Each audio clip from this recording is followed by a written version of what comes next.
Alhamdulillah Rabbil Alamin. Allahumma salli wa sallim ala sayyidina Muhammadin wa ala alihi wa sahbihi ajma'in. Amma ba'd. Puasa adalah madrasah, universitas yang begitu dahsyat, yang membangun pendirinya Allah Subhanahu wa taala. Rektor utamanya baginda Nabi Muhammad sallallahu alaihi wasallam. Siswa-siswinya adalah kita. Maka bulan Ramadan ini mengajarkan kepada kita pelajaran yang sangat besar. Di antaranya al-imsaku. Apa itu al-imsaku? Menahan diri. Menahan diri bukan cuma dari makan, minum dan juga yang membatalkan puasa, tapi menahan diri ini nafsu. Menahan diri nafsu. Maka kalau seandainya kita mengikuti suri tauladan Nabi Muhammad sallallahu alaihi wasallam, maka kita akan lulus dari sekolahan ini, dari universitas ini. Saya ambil gambaran yang gampang saja, ringan saja, yang setiap kali di bulan Ramadan kita amalkan. Yang pertama contohnya sahur. Sahur itu Nabi sallallahu alaihi wasallam bersabda, "Tasahharu fa inna fis sahuri barakah." Sahurlah kalian, sesungguhnya di dalam sahur itu ada keberkahan. Jaminan dari Nabi sallallahu alaihi wasallam. Artinya siapa yang bangun sahur, dia makan sahur, minum sahur, Allah kasih keberkahan di dalam organ tubuhnya, di dalam urat nadinya, di dalam perutnya, di dalam makanannya, di dalam minumannya, di dalam rumahnya, untuk keluarganya. Allah kasih keberkahan. Kenapa? Karena ini jaminan dari Nabi Muhammad sallallahu alaihi wasallam. Tapi sayang, saudara-saudari kita banyak yang mereka melakukan sahur tapi nggak dapat berkah. Kenapa nggak dapat berkah? Karena sahurnya bukan ala Nabi sallallahu alaihi wasallam. Bagaimana bukan ala Nabi sallallahu alaihi wasallam?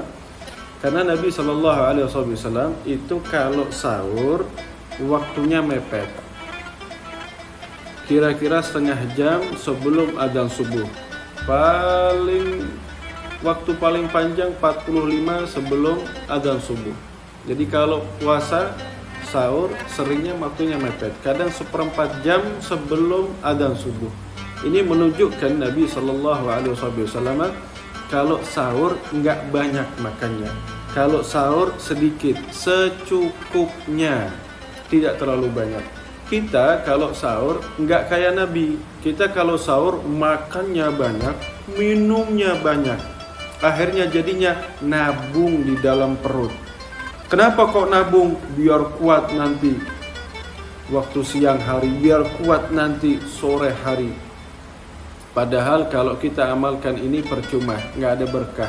Semakin banyak kita makan, semakin banyak kita minum, semakin cepat kita lapar, semakin cepat kita haus. Tapi kalau ikuti ala Nabi SAW, makan secukupnya, minum secukupnya, maka Allah akan kasih keberkahan. Apalagi sahurnya pakai korma. Sahurnya makan juga nggak terlalu banyak, nggak nabung. Jadi makan sahur diniatkan apa? Isti'an. Nabi SAW bersabda yang diriwayatkan oleh Al-Hakim dalam sahihnya, "Ista'inu bi ta'amis sahur." Kalian ambil porsi kekuatan dari makan sahur kalian. Untuk apa? Ala siyami an-nahar, untuk puasa di siang hari. Jadi makan sahurnya itu sekedarnya untuk menguatkan diri, bukan nabung makanan yang banyak. Mohon maaf, banyak orang makan banyak, dikira dirinya onta. Onta itu kalau makan minum banyak, tapi dia kuat nggak makan nggak minum 3 bulan. Kenapa? Dia sudah nyimpen di dalam dirinya. Nah kita ini manusia. Kalau makan ikuti ala Nabi sallallahu alaihi wasallam agar organ tubuh kita sehat walafiat, juga dapat keberkahan. Lalu hal yang kedua di waktu sahur ada sa'atul ijabah. Waktu yang diijabahi oleh Allah Subhanahu wa taala untuk doa. Nabi SAW itu kalau sebelum sahur baca Quran, setelah sahur baca Quran, salat dan seterusnya. Minta sama Allah Subhanahu wa taala doa. Nah, kita gunakan kesempatan ini. Bangun tidur, salat 2 rakaat, selesai salat kita minta sama Allah Subhanahu wa taala. apapun yang kita minta Allah insyaallah akan ijabah. Seperti dalam hadis qudsi Allah Subhanahu wa taala berfirman, barang siapa minta ampun aku ampuni. Hal min mustaghfirin faaghfir lahu, siapa yang minta ampun aku ampuni. Hal min taibin, ada yang pengen taubat aku kasih dia taubat nasuha. Hal min hajatin, ada yang pengen hajatnya aku kasih hajatnya dunia akhirat. Bangun tidur sholat 2 rakaat, atau makan minum, selesai makan minum terus sholat 2 rakaat, selesai sholat minta sama Allah Subhanahu wa taala apapun hajatnya dunia akhirat.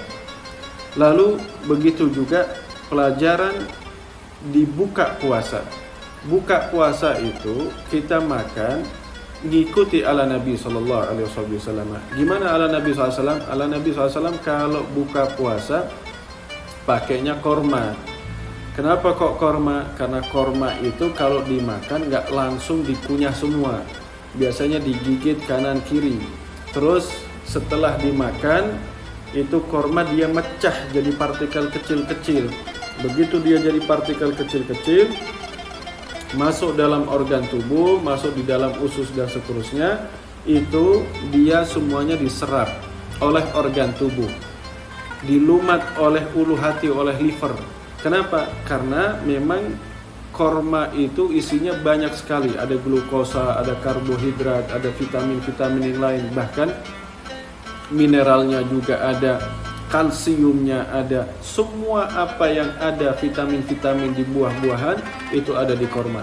Begitu masuk dalam organ tubuh, dilumat sama liver, sama perut juga dia menerima dengan baik. Glukosa itu diserap oleh organ tubuh.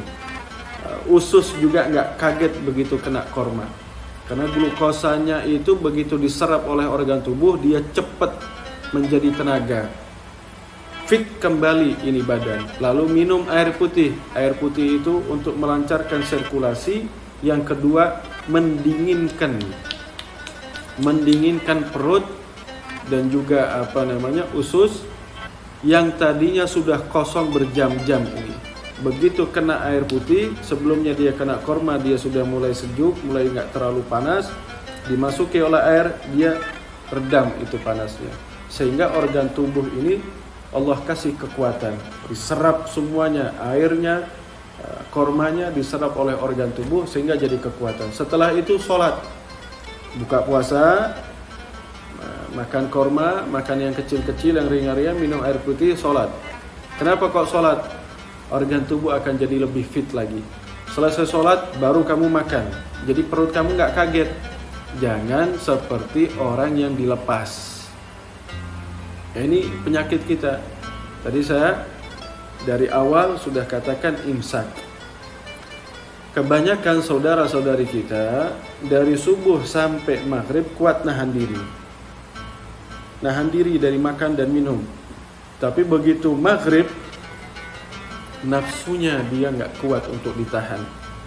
Begitu maghrib, makanan tersedia banyak, minuman tersedia banyak, itu semuanya dihabek, semuanya dimakan keras, minum, makan sebanyak-banyaknya.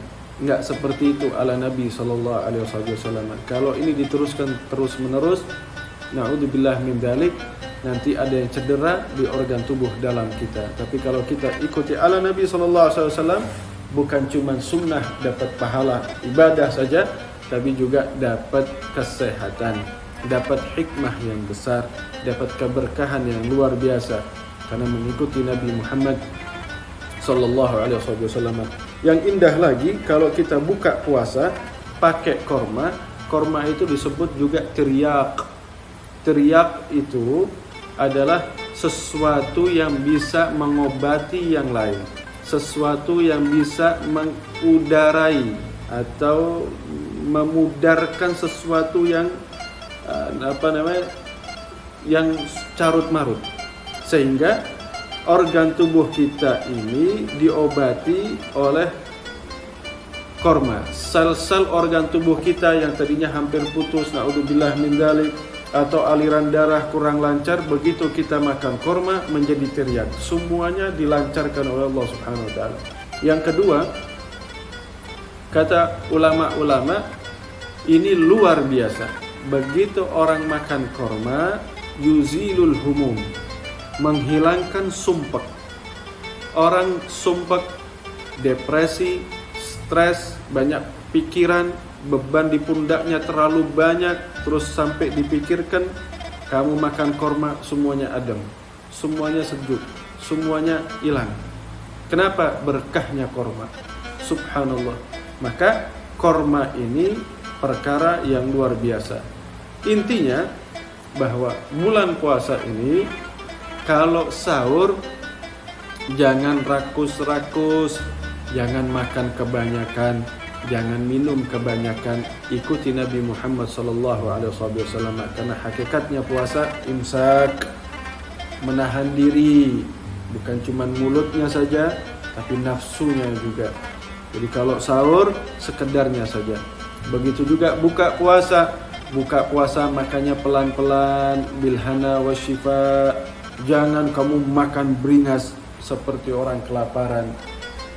Imsak hawa nafsu, sehingga kalau hawa nafsu sudah tertata, insya Allah kita keluar dari bulan Ramadan betul-betul menjadi Idul Fitri. Ini saja suri tauladan Nabi Muhammad SAW yang bisa kita petik. Wallahul muwaffiq ila aqwamit thoriq. Wassalamualaikum warahmatullahi wabarakatuh.